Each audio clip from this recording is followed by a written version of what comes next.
Hello, this is Beastly Eel, and today, for those of you who don't know, is National Cousins Day. So what better way to celebrate than talking about some famous cousins?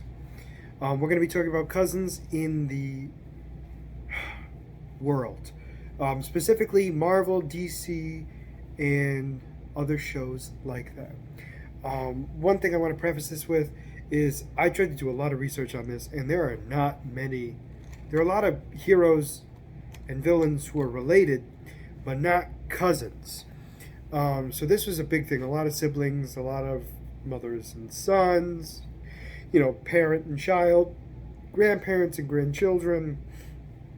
Overall, just a lot of people related, but not a lot of people who are actually cousins. So I compiled, and I could only get 5 pairs of cousins. There are probably more, but I did a lot of research. I spent several hours on this and had trouble finding the amount I had. That being said, a lot of people, like, their cousins weren't. I tried to make it so both cousins were significant members in either the show, the comics, the universe in general. So I just wanted to make that preface there so you guys are aware of where this list came from. So I have the first group of cousins, or the first set of cousins, are from the Marvel universe. When we think of Bruce Banner, we think of the Hulk, the mighty, the incredible Hulk, turning into the giant green monster who destroys everything, who loses control over everything.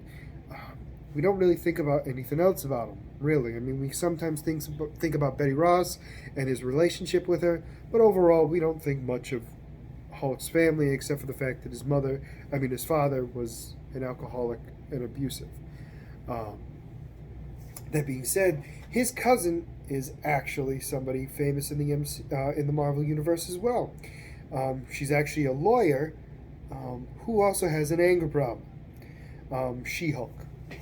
So She-Hulk is a lawyer who was able to absorb gamma radiation and turn into the She-Hulk.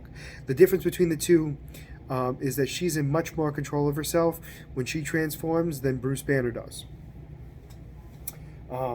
She's done so many things. In fact, one of their biggest arcs together, it has to do with the fact that when Hulk actually dies in Civil War II, she actually gets incredibly stronger, not for that reason, but where she becomes like the ultimate She-Hulk, where she's basically at the level of Hulk was. But yeah, those two are related, and it's funny that they have very similar powers, wondering if it's genetic or not. But who actually knows? We'll never truly know that. Next on this list is another Marvel grouping. It's Thena and Thanos. Now, Thena is the head of the Eternals. The Eternals we're going to be seeing more in the movie later on this year.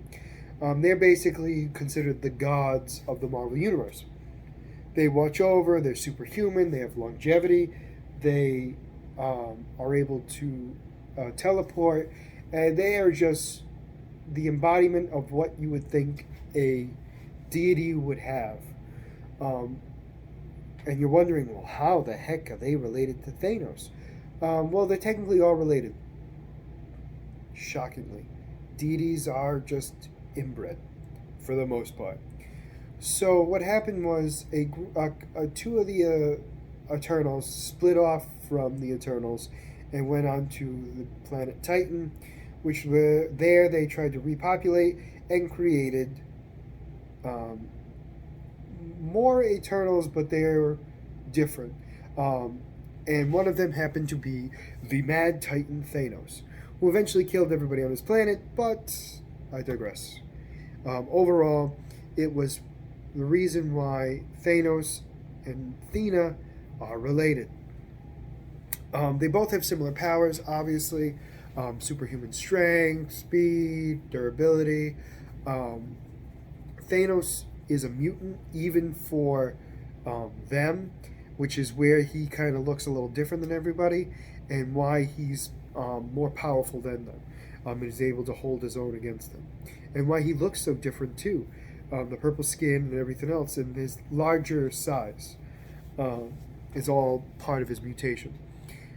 Just not something you would think of, that Thanos being related to the Eternals, because they're just so drastically different. But in actuality, he's cousins with most of them. All right, now that we've talked about Marvel, let's move right on over to the DC Universe. Now, we're going to be talking about Bruce Wayne. Bruce Wayne, for those of you who don't know, which I would be surprised if you don't know, even people who aren't comic book fans know that Bruce Wayne is Batman. Bruce Wayne is a billionaire during the day, crime fighter, and vigilante at night. Uses his billions and billions and billions of dollars to actually help stop crime, which is such a great way to use your money, all things considered. Especially how we've seen billionaires use their money more recently. Definitely much better to see a good use of money. What we think of when we think of Bruce Wayne for family, we think of Alfred, we think of his parents being shot. We don't think of anything else. What it turns out to be is he has a cousin. Kate Bane, I believe is how you say her name, or Kate something. For those of you who don't know who that is, she becomes Batwoman, which is kind of ironic, that she's cousins with Bruce Wayne, and she becomes literally the female version of him, his persona, Batwoman. They have actually pretty much the same arsenal.